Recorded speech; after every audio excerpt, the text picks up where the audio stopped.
안녕하세요. 하트앤서울 복음방송 주안의 하나 4부 시작합니다.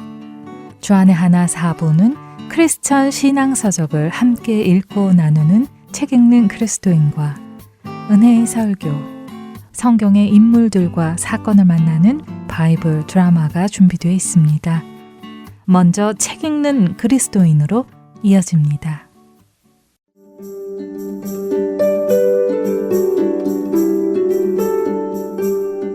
애청자 여러분 안녕하세요. 성도들에게 추천해 드릴 만한 신앙서적을 읽고 내용 속에서 우리가 생각해 볼 것들을 함께 나누는 시간, 책 읽는 그리스도인, 진행의 민경훈입니다.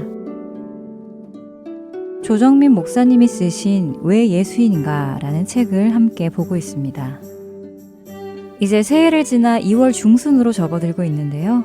새해에 가장 많이 나누는 인사말이 새해 복 많이 받으세요 이잖아요.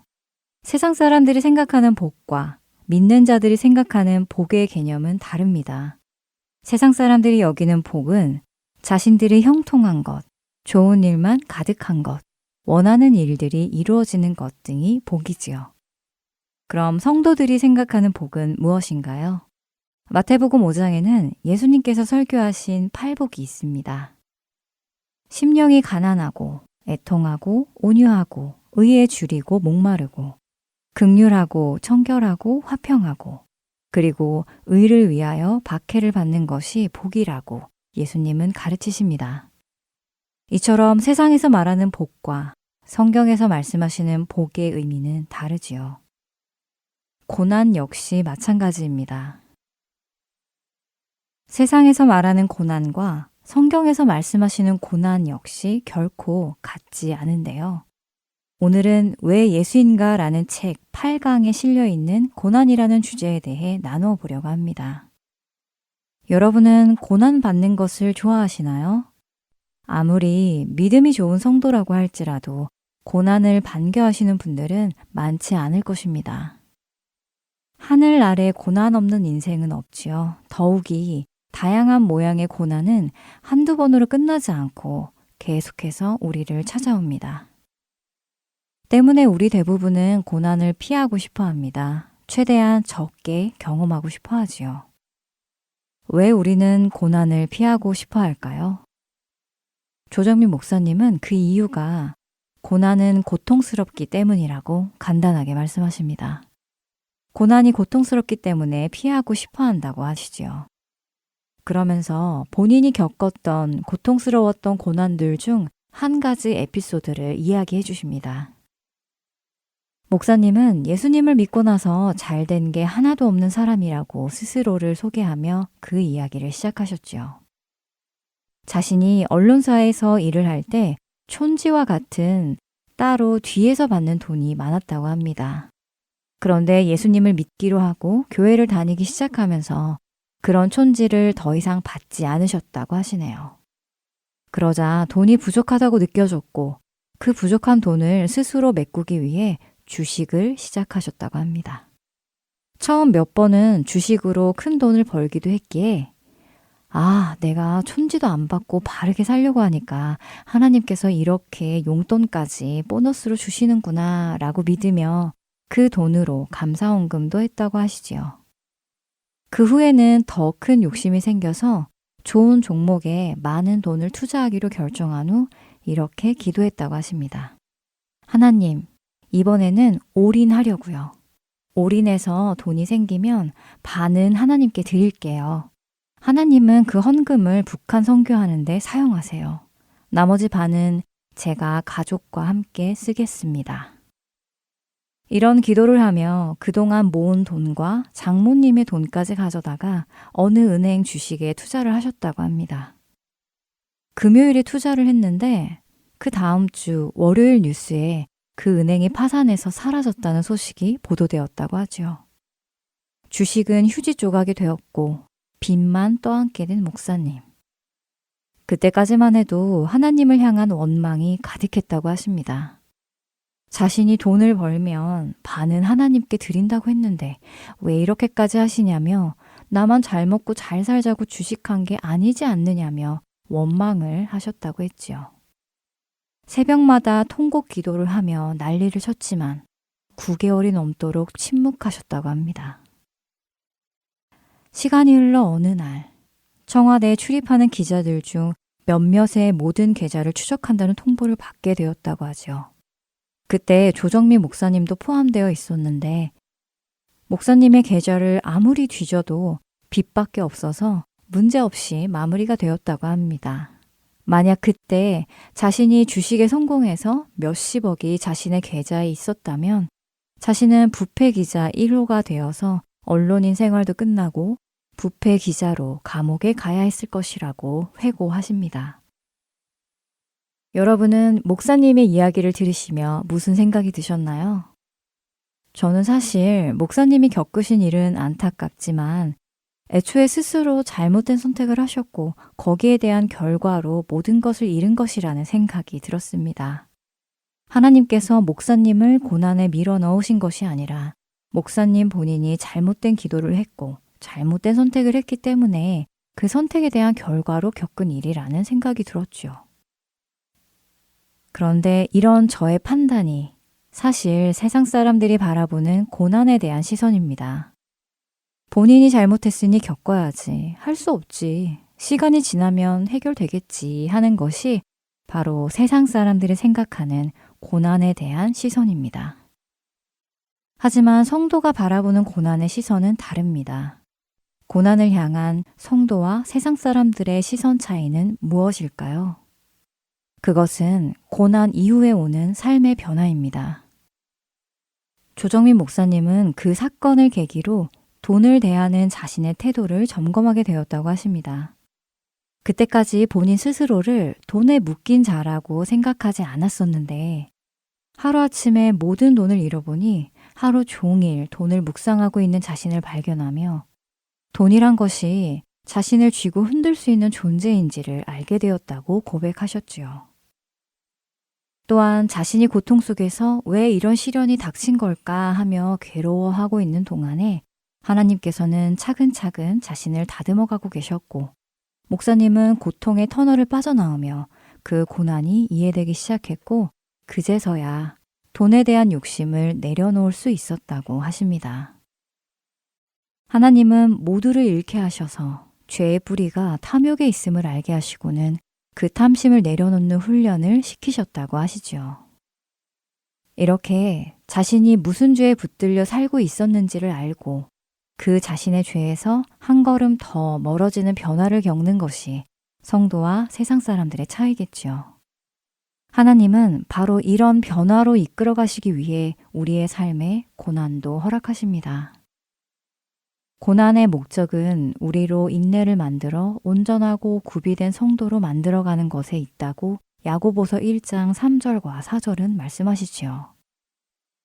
그렇기에 우리의 삶에서 고난을 만날 때에 혹시라도 내가 이 고난을 잘 견뎌내면 하나님께서 잃어버린 재물을 회복시켜 주실 것이라던가 망가진 관계를 회복시켜 주실 것이라던가 나의 나빠진 건강 회복을 기대하는 것 같은 자신의 욕심이 이루어지기를 기대한다면 그 고난은 우리 삶에 온전한 영향을 끼치지 못한 것입니다. 우리의 신앙을 다시 원점으로 돌아가게 하지요. 하나님의 시선으로 고난을 바라보지 않고 그 고난을 받는 목적을 잃어버리게 되면 다시 우리는 원점으로 돌아가는 것입니다. 그렇기에 우리는 우리에게 주어지는 고난의 시간이 헛된 시간이 되지 않도록 해야 할 것입니다. 고난에는 두 가지 종류가 있습니다. 나의 죄로 인해 생겨난 고난과 믿음을 시험해 보기 위한 고난이 있습니다. 나의 죄로 인해 생겨난 고난은 그 죄를 깨닫고 돌이키면서 예수님의 은혜를 바라보는 것입니다. 또 믿음을 시험해 보기 위한 고난을 겪을 때에는 내 믿음이 이 정도구나를 점검하며 다시 굳건한 믿음으로 다지기 위한 시간이 될 수 있지요. 믿음으로 그 고난을 통과해냈을 때에는 더 이상 고난이 고난으로 여겨지지 않을 때도 있고요. 고난당한 것이 내게 유익이라. 이로 말미암아 내가 주의 율례들을 배우게 되었나이다. 시편 119편 71절의 말씀입니다. 고난을 통해 주의 말씀을 배우고 주를 더 깊이 바라보며 주와 동행하는 길을 걷게 되는 것만으로 만족해하는 우리가 되기를 원합니다. 조정민 목사님은 말씀을 듣고 기도한다고 해서 고난이 끝나는 것은 아니라고 하시죠. 예수님을 이해한다고 해서 고난이 오지 않는 것도 아니며 잘 믿는 성도라고 해서 고난이 없는 것도 아니라고 하십니다. 다만 고난의 의미와 그 유익을 알면 어떤 고난도 두렵지 않을 것이라고 설명하십니다. 성도가 겪는 고난은 세상의 시선과 다른 것입니다. 고난이 주는 유익과 목적은 오직 하나님과 예수님을 더 깊이 바라보는 것입니다. 내가 어떤 사람인지 보게 하고 예수님의 은혜를 더 깊이 알게 되는 것입니다. 그러므로 너희가 그리스도와 함께 다시 살리심을 받았으면 위의 것을 찾으라. 거기는 그리스도께서 하나님 우편에 앉아 계시느니라. 골로새서 3장 1절의 말씀입니다. 하늘의 것을 계속해서 바라고 찾는 우리가 되기를 소원하며 책 읽는 그리스도인 여기에서 마칩니다. 저는 다음 시간에 뵙겠습니다. 안녕히 계세요.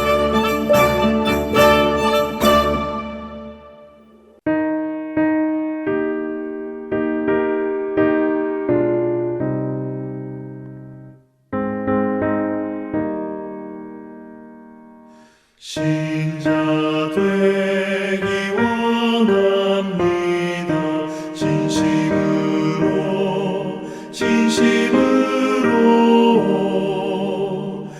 신자 되기 원합니다.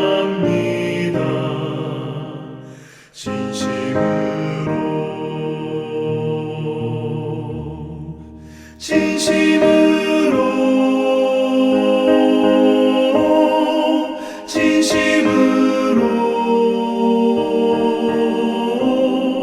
신자 되기 원합니다.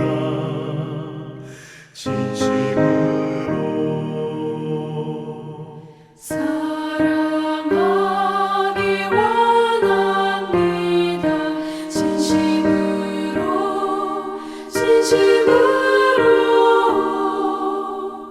사랑하기 원합니다.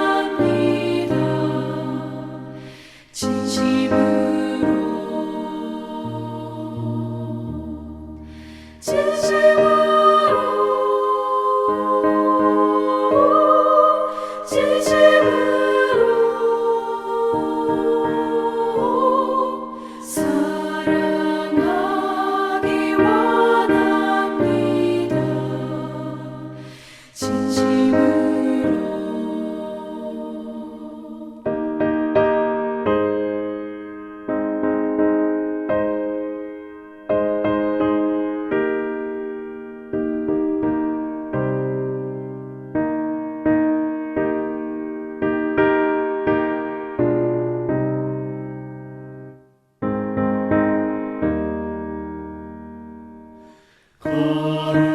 거룩하기 원합니다.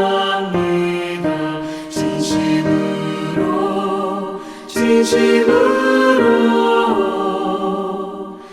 거룩하기 원합니다.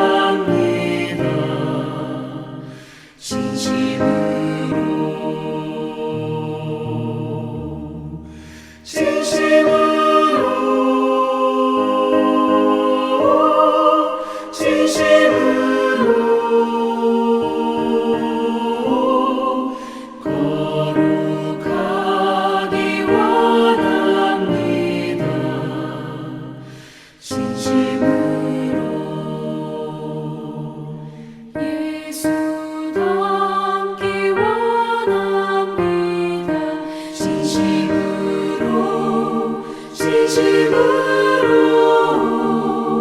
진심으로 예수 닮기 원합니다.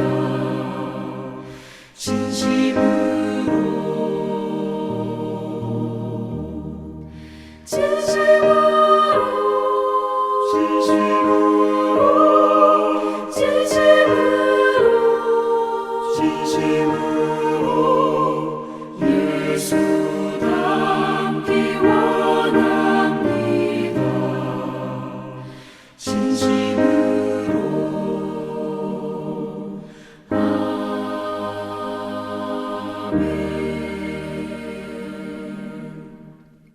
은혜의 설교로 이어집니다. 오늘은 성남 수정구에 위치한 우리는 교회 박광리 목사님께서 갈라디아서 5장 16절에서 26절을 본문으로 성령과 함께 달려갑시다 라는 제목의 말씀 전해 주십니다. 은혜의 시간 되시길 바랍니다. 성령과 함께 달려갑시다 라는 말씀의 주제를 가지고 갈라디아서 5장 전체를 볼 텐데 16절에서 18절까지만 저희가 교독하도록 하겠습니다. 16절 제가 먼저 읽습니다. 내가 이르노니 너희는 성령을 따라 행하라. 그리하면 육체의 욕심을 이루지 아니하리라. 육체의 소욕은 성령을 거스르고 성령은 육체를 거스르나니 이 둘이 서로 대적함으로 너희가 원하는 것을 하지 못하게 하려 함이니라. 함께 읽습니다. 너희가 만일 성령의 인도하시는 바가 되면 율법 아래에 있지 아니하리라. 아멘. 오늘의 주제어는 달리기입니다. 인생은 마라톤과 같다. 그런 말이 참 공감이 되는 이유는 달리기랑 인생이랑 공통점이 많기 때문이에요.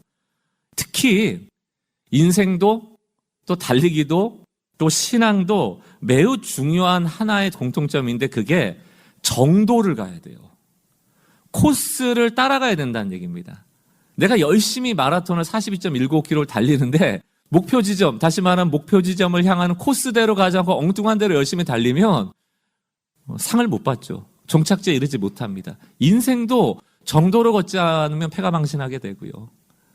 신앙도 정해진 길로 가지 않으면 엉뚱한 결과가 나옵니다. 갈라디아서 2장에서도 뭐라고 말합니까? 사도 바울이 세 번역으로 보면 내가 거기에 올라간 것은, 우리가 이 사도 바울이 예루살렘으로 올라간 것은 계시, 하나님의 계획을 따른 것이었습니다. 나는 이방 사람들에게 전하는 복음을 그들에게 유대인으로서 그리스도인들, 베드로, 야고보 이런 사람들에게 설명하고, 이 설명을 뭘 했습니까? 오직 율법이 아니고 행함이 아니고 믿음으로만 의롭다함을 얻는다. 이 복음의 원칙을 설명하고 유명한 사람들에게는 따로 시간을 내 설명했습니다. 그것은 내가 달리고 있는 일이나 지금 달리고 있고 지금까지 과거로부터 달린 일이 헛되지 않기 원했기 때문입니다. 그럼 사도 바울이 지금까지 또 지금도 달리고 있는 그 코스는 무슨 코스냔 말이에요. 어디 위를 달리고 있는 것인가? 진리 위를 달리고 있는 거예요. 복음의 정해진 길을 달리고 있는 겁니다. 믿음으로 의롭다 여겨지는 것을 전하는 삶이 정도라는 거예요. 그게 코스라는 겁니다. 진리 위에서, 복음 위에서만 달릴 때 의미가 있다는 것이죠. 오늘 갈라디아서 5장 전체를 저희가 다시 한번 상세히 보면서 우리의 신앙에 적용하여 우리 역시 정도의 길을 달리고 있는가? 혹시 우리가 방해받고 있는 것 때문에 멈춰지거나 다른 복음에 교란되어 있지는 않은가? 또 어떻게 하면 다시 바른 길로 갈 수 있을까에 대한 이야기를 세 가지로 얘기하려고 해요. 두 가지는 방해 요소가 무엇인지를 보고 한 가지는 우리가 어떻게 살아야 되는지, 이 세 가지를 좀 나눠보려고 합니다. 먼저 코스를 이탈하게 하는 방해 요소 두 가지가 있습니다. 첫 번째 방해 요소는 쉽게 살라는 메시지예요. 그러니까 여러분들에게 늘 찾아오는 유혹은 신앙생활도 쉽게 하고 좀 뭐든지 쉽게 할 수 있는 방법을 찾아라, 이런 유혹입니다. 여러분, 쉬운 방법인데 왜 열심히 달리겠어요? 안 달리면 편하죠. 그러니까 그런 방법을 찾도록 유혹하는 것이 방해 요소입니다. 쉽게 살라는 게 우리의 방해 요소라면 이걸 역설적으로 뒤집어 보면 진리를 따르고 복음 위에서 살아가는 삶은 결코 쉽지 않은 게 정상이란 얘기예요. 자, 여러분 보세요. 유대인으로서 그리스도인들이 이방인으로서 그리스도인들에게 늘 강조한 게 뭐라고요? 할례입니다. 왜 할례를 그렇게 집착하듯이 강조했을까? 수많은 율법이 있고 수많은 절기가 있는데 그냥 율법과 절기는 두리뭉실하게 얘기하고 구체적으로 뭔가를 얘기하지 않고 유독 집중해서 강조했던 게 뭐예요? 할례예요. 왜 할례만을 집착하여 강조했을까? 사실 할례 받는다고 천국 못 갑니까? 할례 받는 게 악한 거예요? 아니에요. 유대인들에게 복음 전파하기 위해서 디모데에게 할례를 주었고 디도에게는 이방인한테 가니까 할례를 안 줬고 선택입니다. 악하고 선한 게 아니에요. 그런데 이들은 끝까지 할례를 물고 늘어집니다. 마치 이거 없으면 구원을 못 얻을 듯이. 그 이유가 6장 12절 13절에 힌트가 나와요. 6장 12절 13절을 보십시오. 무릇 육체의 모양을 내려 하는 자. 할례가 육체에 새기는 거잖아요. 육체의 모양을 내려 하는 자. 그들은 억지로 너에게 할례를 받게 하는 이유가 그들은 그리스도의 십자가로 말미암은 박해는 싫다는 얘기입니다. 예수를 믿고 내 남은 고난을 너의 삶에 담아라, 실천해내라. 고난받는 것이 영광받는 것과 같은 것이다. 너희가 영광도 얻었으면 고난도 받아. 이런 게 십자가의 길 위에서 일어나는 일들이거든요. 진리의 코스 위에서 일어나는 일들이 핍박과 방해 요소들이 우리를 마주할 때가 있다는 거예요. 할례를 강조하는 사람들은 무슨 연유에서 할례를 강조하는가? 몸에 새긴 할례로 충분해야만 다른 거 안 해도 되잖아요. 태어난 지 8일 만에 할례 받았어요. 그 아픔은 다 잊어버렸어요. 몸에는 새겨졌고 더 이상 할 거 없잖아요. 그렇게 구원받으면 제일 쉬운 거 아닙니까? 뭐하러 십자가를 전하면서 그렇게 박해받냐고요. 뭐하러 예수 제대로 믿으면서 고난받냐고요. 할례로 구원받으면 제일 좋은 거지. 제일 쉽잖아요. 13절 할례를 받은 그들이라도 스스로 율법은 지키지 아니하고 너희에게 할례를 받게 하려는 것은 그들이 너희의 육체로 자랑하려 함이라.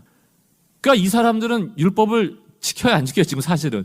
율법을 강조하되 뭐만 지키기 강조해요? 할례만 강조하고 실제로 이 사람들 율법은 안 지키는 거예요. 왜? 힘드니까.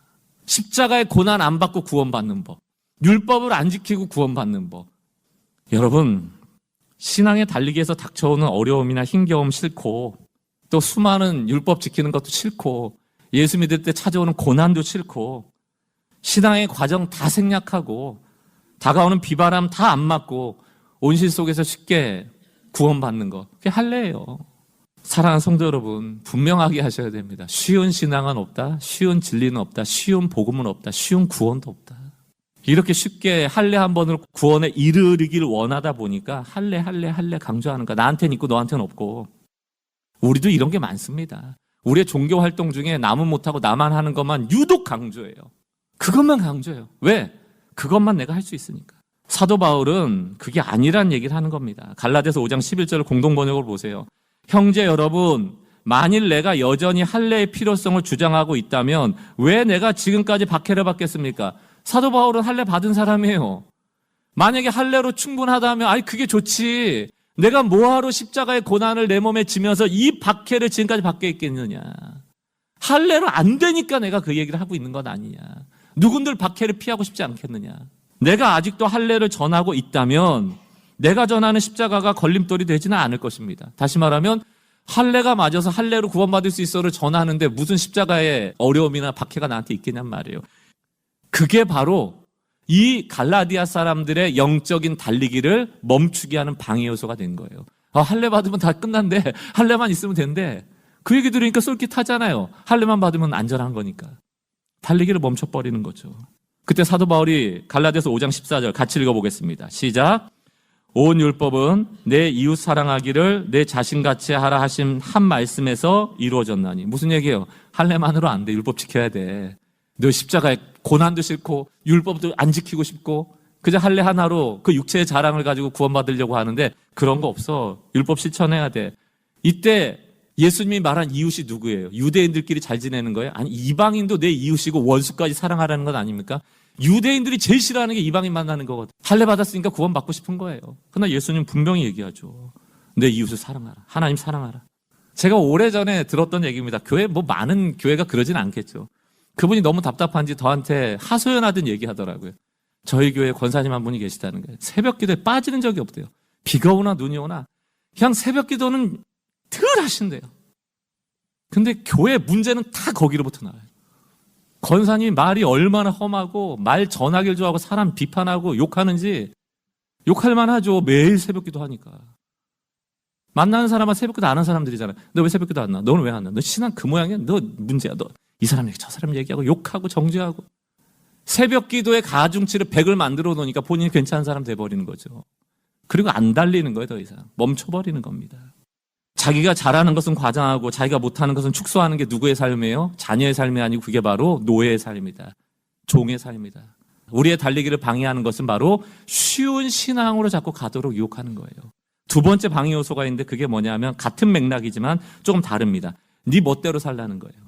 왜냐하면 네 멋대로 살라는 말도 참 공감이 되는 게 자유인이라면서요. 우리가. 자유라는 게 뭐예요? 뭐든지 할 수 있는 게 자유잖아요. 너희가 하나님의 자녀가 돼서 자유함을 얻었으니까 그럼 내 맘대로 살아도 되지. 이게 방해 요소가 되는 거예요. 다시 말하면 이 코스가 아니고 뭐 내가 어떤 코스라도 갈 수 있지. 내 멋대로 살아도 되지. 그러니까 달리기를 멈추고 그 코스에서 이탈해버리는 거예요.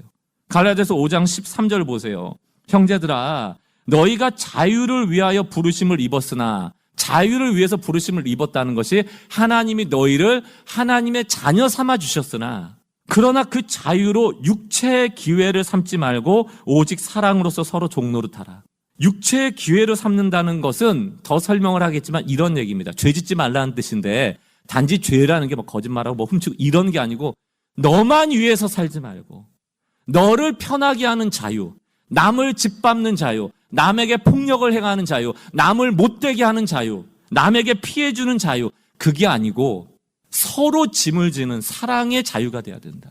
그러니까 여러분, 자녀에게 주어진 자유는요, 부모님께 어떻게 하면 효도할까, 이 자유를 가지고 어떻게 하면 사람을 섬길까에 관심을 갖도록 하는 자유지, 나만의 편함을 위해서 누리게 하는 자유가 아니라는 얘기를 하고 있는 겁니다.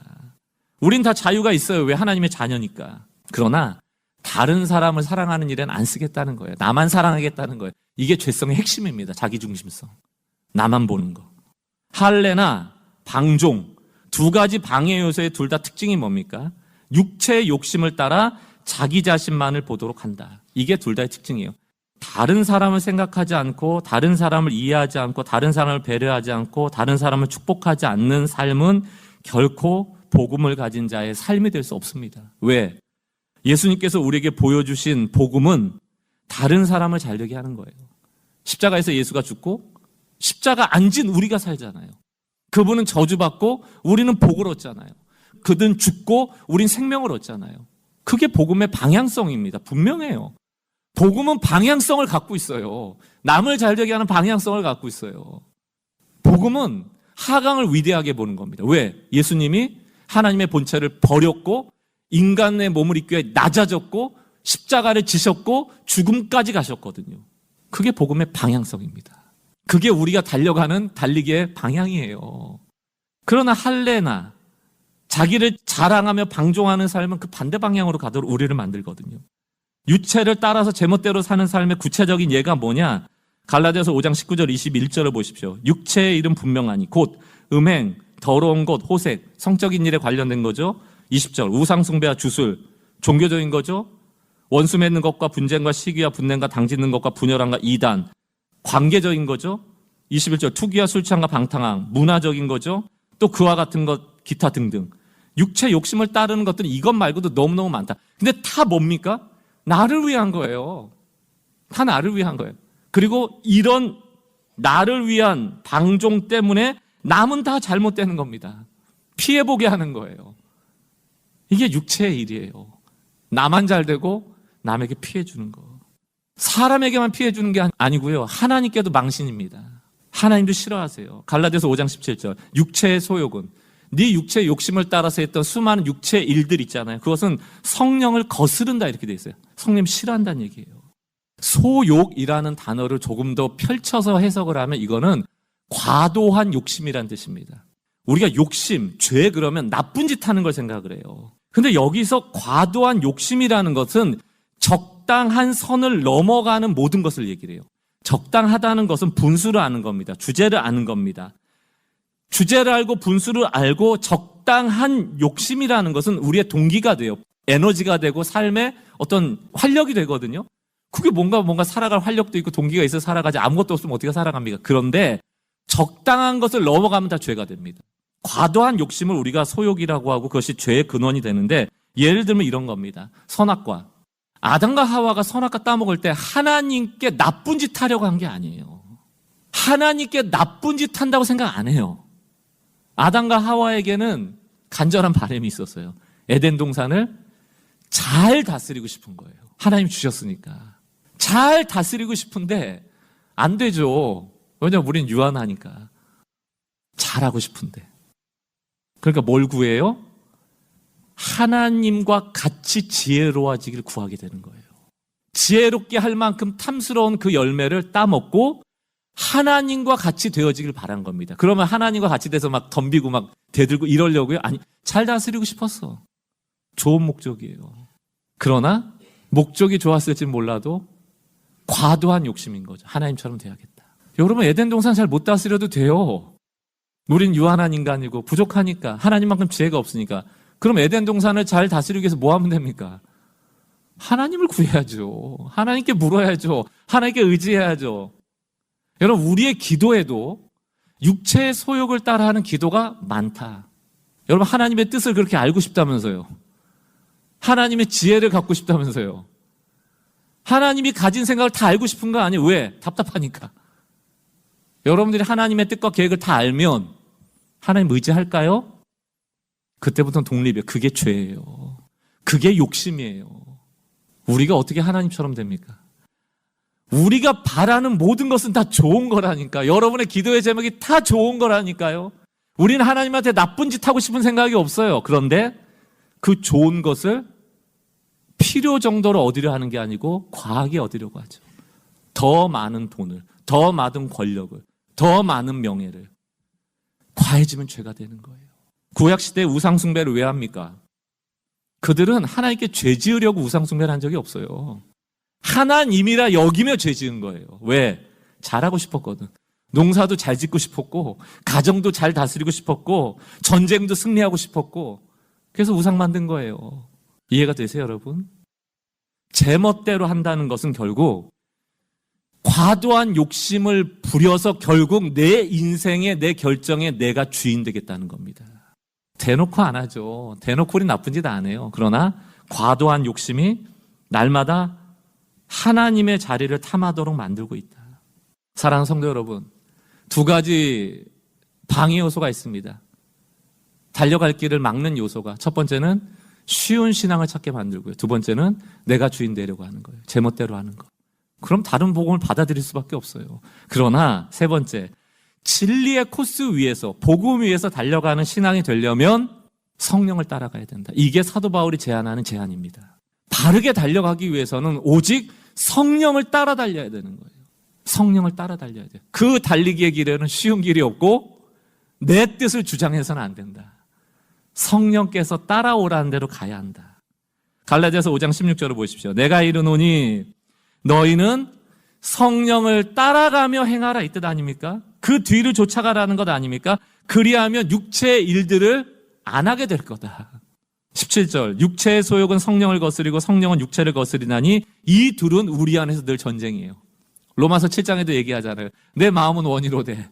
내 육체는 자꾸 죄의 길을 쫓아간다는 것 아닙니까? 이게 우리의 실존이에요. 이 전쟁에서 우리가 성령을 따라 행하는 쪽을 선택해야 되는 겁니다. 18절, 너희가 만일 성령의 인도하시는 바가 되면 율법 아래 있지 아니하리라. 성령은 정도를 달리게 하고 율법과 행위로 구원받으려는 잘못된 복음은 정도 코스에 이탈하도록 만든다. 그 길은 아무리 열심히 뛰어도 열매 얻지 못한다. 그리고 거기 구원이 없다. 에스겔서, 이스라엘 백성이 참으로 하나님 앞에 패역한 인생을 살았을 때 에스겔 8장 15절에 뭐라고 말하는가? 그가 나에게 말씀하셨다. 사람아, 너는 잘 보았느냐? 이것들보다 더 역겨운 일을 또 보게 될 것이다. 그리고 어디로 데려갑니까? 주님의 성전의 안뜰로 데려가셨는데 주님의 성전 어귀에, 바로 그 현관과 제단 사이에서 사람이 25명인데 그들은 주님의 성전을 등지고 우상을 향하여 절하였다. 이렇게 돼 있어요. 어디에서 일어난 일이에요? 성전에서 일어난 일이에요. 우리의 신앙의 여정에서 일어난 일이에요. 우상 숭배는 성전 밖에서 일어난 일이 아니에요. 하나님을 등지는 선택은 세상 속에서 일어나는 일이 아니에요. 성전에서 일어나는 일이에요. 우리가 교회를 똑같이 와도, 예배를 드려도, 성경을 읽어도, 기도를 해도, 찬양을 해도 얼마든지 하나님을 등지고 할 수 있다. 쉬운 신앙 찾고, 나에게 편한 신앙 찾고, 내 이득만을 요구하고, 내 멋대로 하고 싶은 내가 만든 신을 본인이 창조해놓고 그 하나님이라고 하는 우상에게 얼마든지 예배할 수 있다. 그것은 하나님을 등지는 신앙이죠. 그러나 하나님을 향하여 사는 사람들은 다르죠. 그 삶이 다릅니다. 갈라디아서 5장 24절 세 번역으로 보겠습니다. 함께 읽겠습니다. 시작. 그리스도 예수께 속한 사람은 정욕과 욕망과 함께 자기의 육체를, 이게 쉬운 거예요, 어려운 거예요? 우리가 성령을 따라 달리면 이거 해야 되는 거예요. 내 뜻대로 막 하고 싶은 거 십자가에 못 박아야 되고요. 쉬운 신앙 못 박아야 되는 거예요. 늘 방해 요소를 만날 때마다 십자가에 못 박고 또 가야 되는 거예요. 경로 이탈하지 않기 위한 그 길이 고되다는 얘기입니다. 그냥 이게 정도란 얘기예요. 그러면서 하나님을 바라보며 그 길을 끝까지 달려갈 수 있는 유일한 방법은 성령을 따라 행하는 거다. 성령을 따라가는 거다. 갈라디아서 5장 25절 새 번역입니다. 우리가 성령으로 삶을 얻었으니. 여러분, 이게 매우 중요한 전제입니다. 이게 우리 존재에 대한 설명이에요. 우리가 성령으로 삶을 얻었다라는 것이 신학적 용어로 바꾸면 중생 거듭남입니다. 다시 말하면 여러분이 어떤 교통사고가 났는데 뭐 정말 내가 죽을 뻔한 사고인데 누가 대신해서 날 미치고 죽어버렸어요, 그 사람이. 그러면 그 사고의 이전과 이후에 내 가치관이 똑같을까요? 똑같을 수가 없어요. 만약에 나를 위하여 누군가가 죽었어요. 그래서 내가 죽었어야 되는 내가 제2의 삶을 살게 됐어요. 그런데 이전과 이후의 삶이 똑같다면 이 죽음에 대한 의미를 모르는 거죠. 생명을 대신했다는 것에 대한 그 가치를 모르는 거죠. 똑같아요. 성령이 우리를 거듭나게 했는데 첫 번째 생명은 부모로부터 온 것이고 두 번째는 성령이 우리에게 주어지는 거듭남, 두 번째 삶인데 이게 가능한 게 어떻게 가능해요? 예수가 십자가에 죽으심으로 가능한 거예요. 그렇다면 우리가 이전과 이후의 삶이 다른 이유가 뭐예요? 이 십자가의 가치를 알기 때문이에요.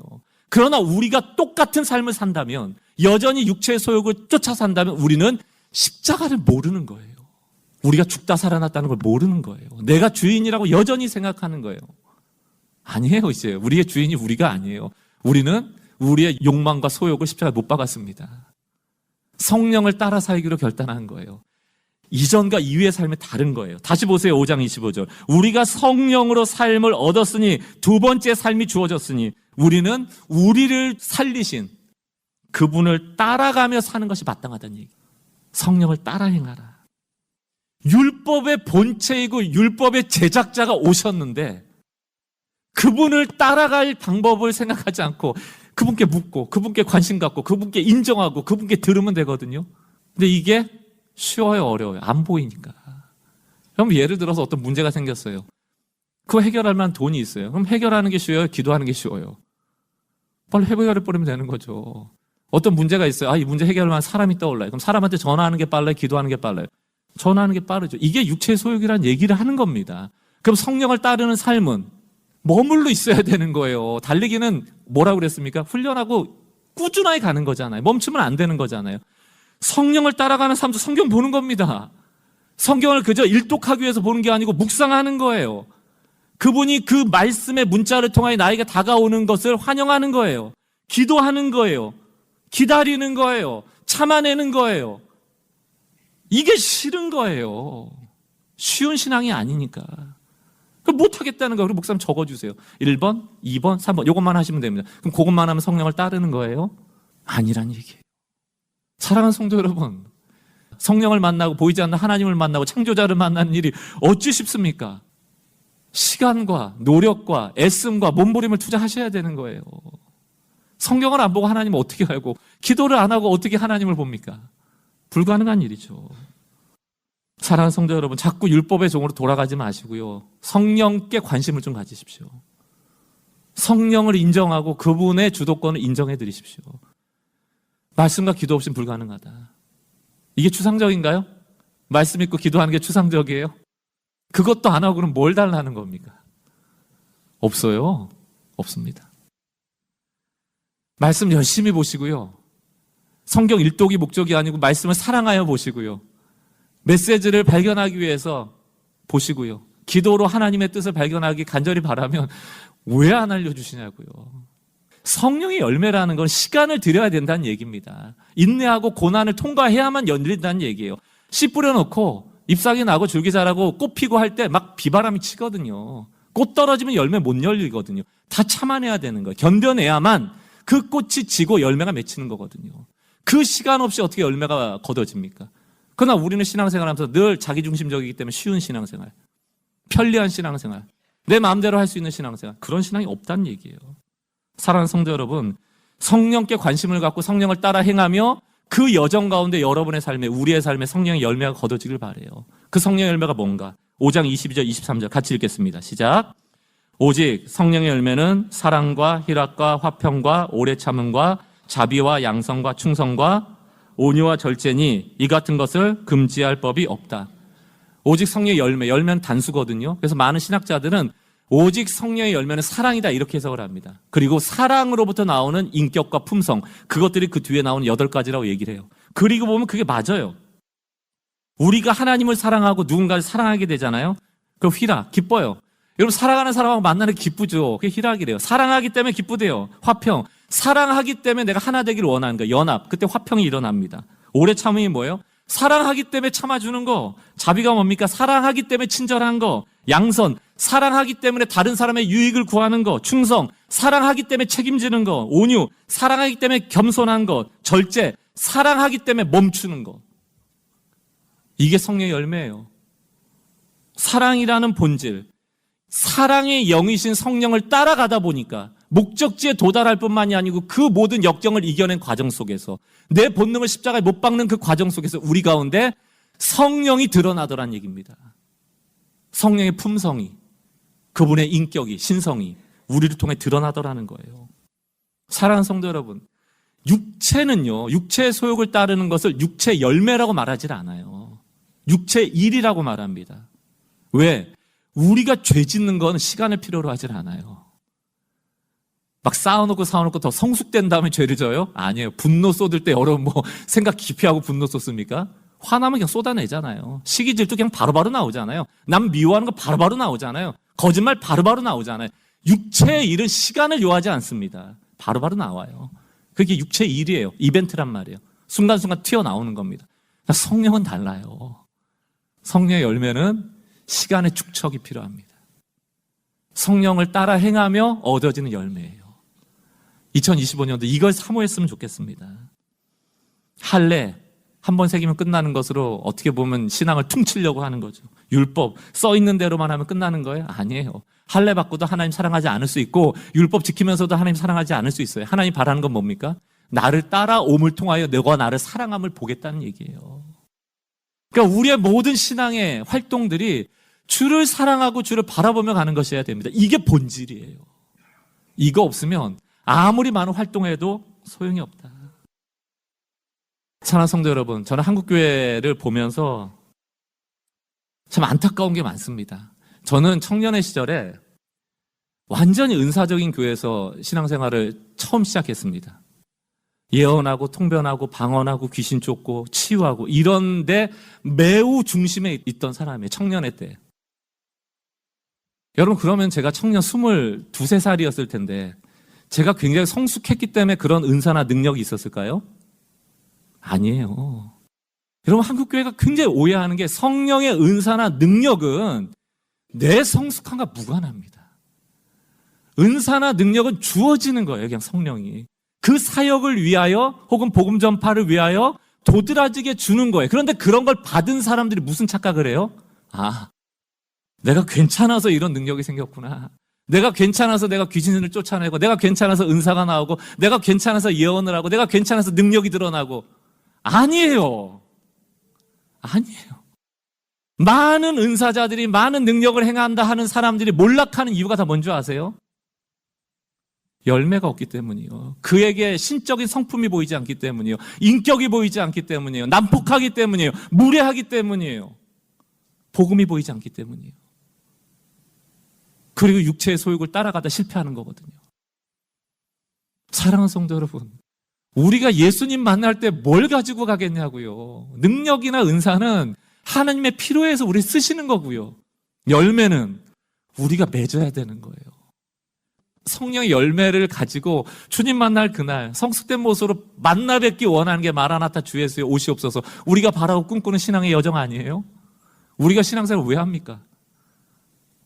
내 인생이 더 쉬워지기를 원한다면 내 멋대로 살아가는 자유를 얻기 위하여 만약 신앙생활을 한다면 그 잘못된 길로 가고 있는 것이죠. 사랑하는 성도 여러분, 2025년도가 성령을 따라가며 우리의 삶의 성령의 열매가 그리하여 인격이 성품이 그리스도를 따라가는 놀라운 일이 있기 주의 이름을 축원합니다. 우리가 쉬운 신앙 찾고 내 멋대로 신앙 찾고 내가 만든 신을 만들어내 우상 숭배하는 신앙에 갇혀 있으면 우물 안에 있으면 우리는 우물 안에 물밖에 못 봐요. 우물에서 보는 하늘밖에 못 봅니다. 그러나 성령께서 오늘 이런 말씀을 하시는 이유가 뭡니까? 성령의 바다로 나오라는 거예요. 나와 함께 가자는 얘기예요. 내가 보여주는 하늘에서 자유롭게 날아보라는 얘기거든요. 이 꿈을 꾸기 원하지 않으세요? 저는 2025년도가 육체의 일에 몰두하며 그저 옆에 있는 사람한테 인정받고 내가 가진 뭐 알량한 은사나 능력 하나 가지고 사람에게 자랑하며 육체에 새긴 것으로 무언가 자랑하는 성도가 아니고 성령을 따라 행하며 더 넓은 세상을 섬기며 더 넓은 자유를 누릴 수 있는 자녀들의 삶으로 나가 한 해 한 해가 지나며 내 삶의 성령의 열매가 조금씩 보여지는 그런 삶의 여정이 우리의 신앙의 여정이 될 수 있기를 주의 이름으로 축원합니다.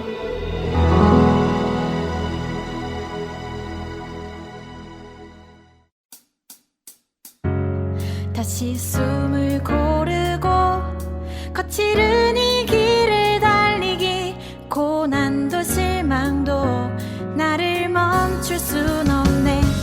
끝이 없는 달리기 하나님과 나의 이야기 난 꿈꾸고 있어. 결국 승리의 그날을 때론 눈물 나는 일들이 내게 너무 버거워 지쳐 포기하고 싶을 때 날 부르신 주님 내게 독수리 같은 새 힘을 주시리. 다시 숨을 고르고 거칠은 이 길을 달리기 고난도 실망도 나를 멈출 순 없네. 끝이 없는 달리기 하나님과 나의 이야기 난 꿈꾸고 있어. 결국 승리의 그날을 다시 숨을 고르고 거칠은 이 길을 달리기 고난도 실망도 나를 멈출 순 없네. 끝이 없는 달리기 하나님과 나의 이야기 난 꿈꾸고 있어. 결국 승리의 그날을 때론 눈물 나는 일들이 내게 너무 버거워 지쳐 포기하고 싶을 때 날 부르신 주님 내게 독수리 같은 새 힘을 주시리. 다시 숨을 고르고 거칠은 이 길을 달리기 고난도 실망도 나를 멈출 순 없네. 끝이 없는 달리기 하나님과 나의 이야기 난 꿈꾸고 있어. 결국 승리의 그날을 다시 숨을 고르고 거칠은 이 길을 달리기 고난도 실망도 나를 멈출 순 없네. 내가 달려야 할 길 나의 젊음을 다 쏟아내 내 사랑 내 운명 나의 주님께 달리기.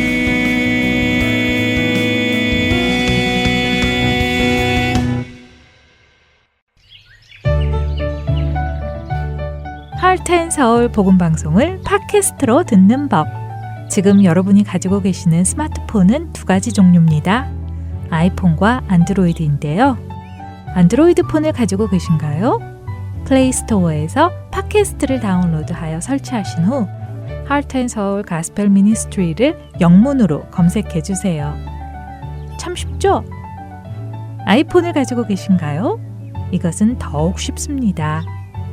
스마트폰 화면에 팟캐스트 아이콘이 보일 거예요. 보라색 안테나 그림이죠. 이것을 누르시고 창이 열리면 하트앤서울 가스펠 미니스트리를 영문으로 검색해 주세요. 오 예! 복음 방송의 모든 지난 방송과 이번 주 방송이 우리의 작은 스마트폰에 모두 쏙쏙. 언제, 어느 때나 어느 곳에서나 여러분과 함께하는 하트앤서울 복음 방송입니다.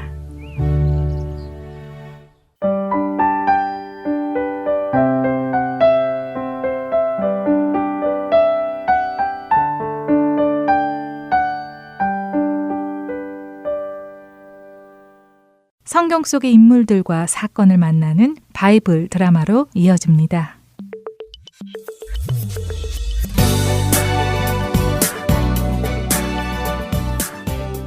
시청자 여러분 안녕하세요.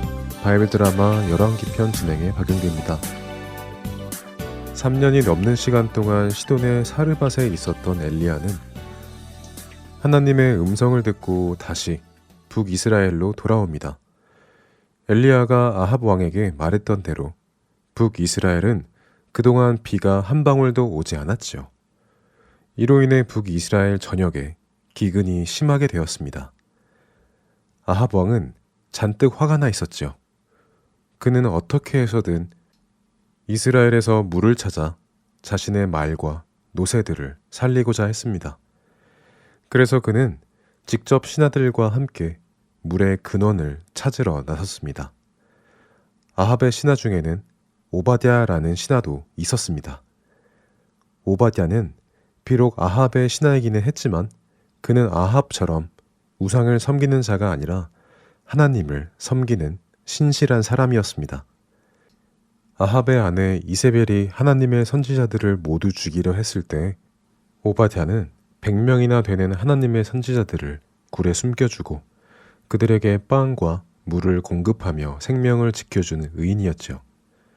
그 오바댜에게 아합이 명합니다. 오바댜, 자네는 저쪽으로 가서 물 있는 곳을 좀 찾아보겠나. 나는 이쪽으로 갈 테니 찾게 되면 어서 알려주게. 오늘 물을 찾지 못하면 우리의 모든 가축이 다 죽게 생겼네. 어서 좀 찾아오게. 네, 알겠습니다. 그럼 저는 이쪽으로 한번 가보겠습니다. 그렇게 하여 오바댜와 아합 왕은 서로 헤어져 물의 근원을 찾아 나섰습니다.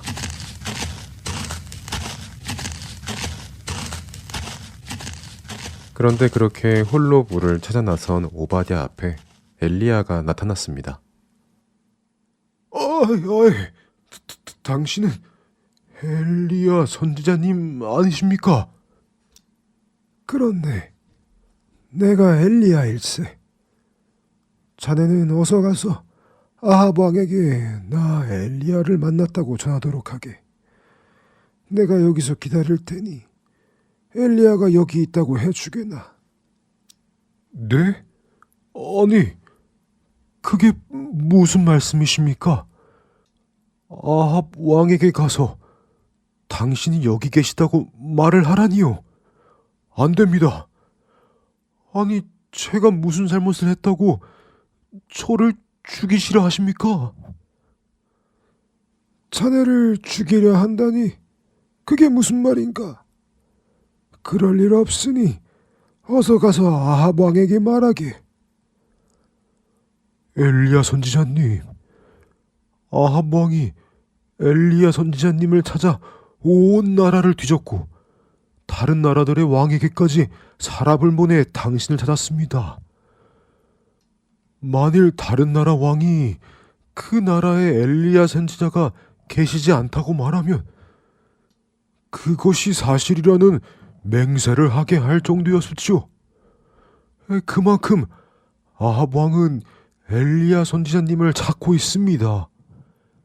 그런데 제가 아합 왕에게 가서 엘리야 선지자가 여기 계시다고 했다가 아합 왕과 함께 여기 왔는데 하나님께서 엘리야 선지자님을 다른 곳으로 보내시면 저는 어떻게 되겠습니까요?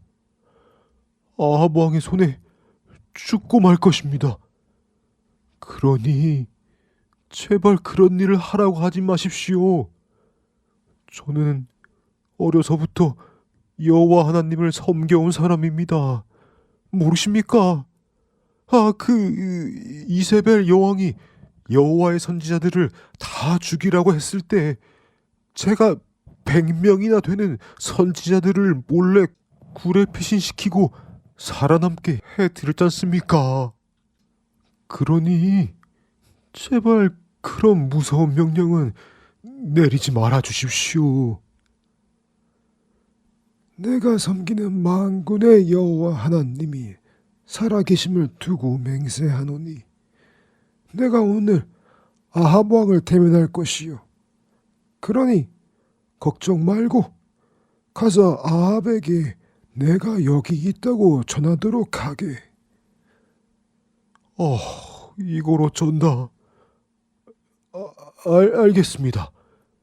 엘리야, 당신은 하나님의 선지자이시니 그 하나님을 믿고 제가 말씀대로 해보겠습니다. 그럼 정말 어디 가지 마시고 기다려 주십시오.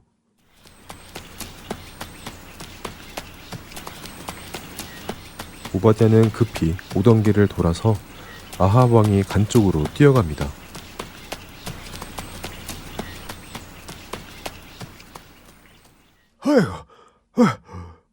아합 왕이시여.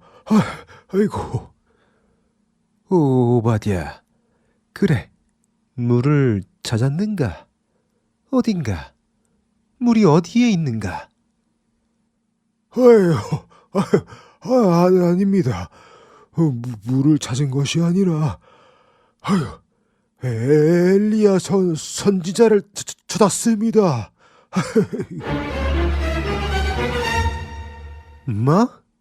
뭐시라고? 엘리야?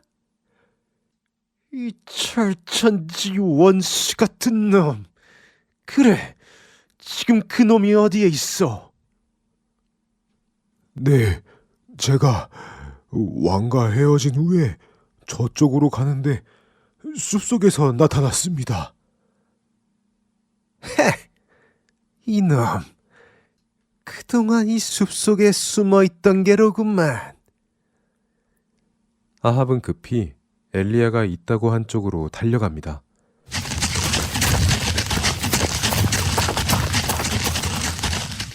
그때 아합 왕 앞에 엘리야가 나타났지요. 아합 왕이시여. 에? 엘리야, 내 이놈, 우리 이스라엘을 괴롭게 하는 놈이로구나. 여기 이렇게 쥐새끼같이 숨어 있었구나. 3년 만에 만난 아합과 엘리야. 이 둘 사이에는 어떤 일이 일어날까요? 바이블 드라마 열왕기편, 다음 시간에 뵙겠습니다. 안녕히 계세요.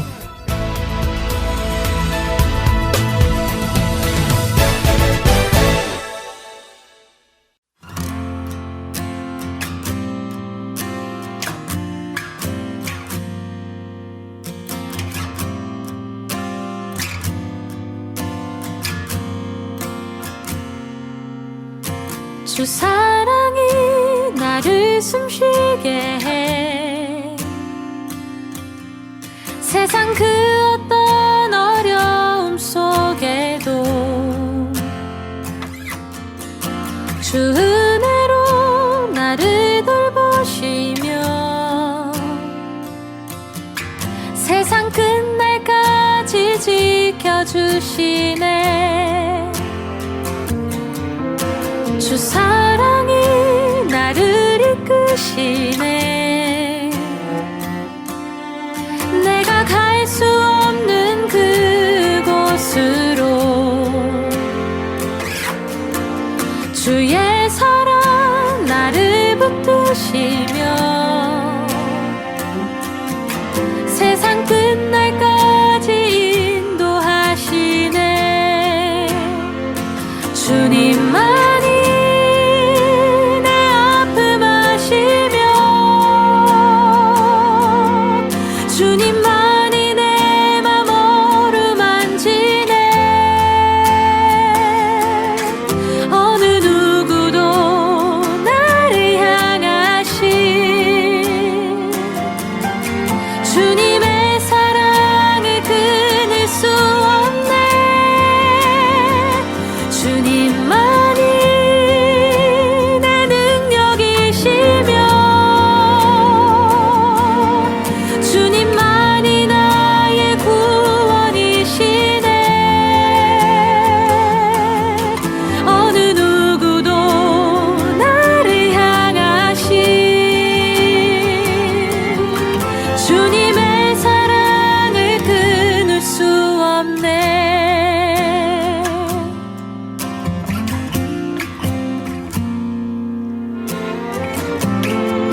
주 사랑이 나를 이끄시네. 내가 갈 수 없는 그곳으로 주의 사랑 나를 붙드시며 세상 끝날까지 인도하시네. 주님만이 내 아픔 아시며 주님만이 내 맘 어루만지네. 어느 누구도 나를 향하신 주님의 사랑을 끊을 수 없네. 주님만이 내 능력이시며 주님만이 나의 구원이시네. 어느 누구도 나를 향하신 주님의 사랑을 끊을 수 없네.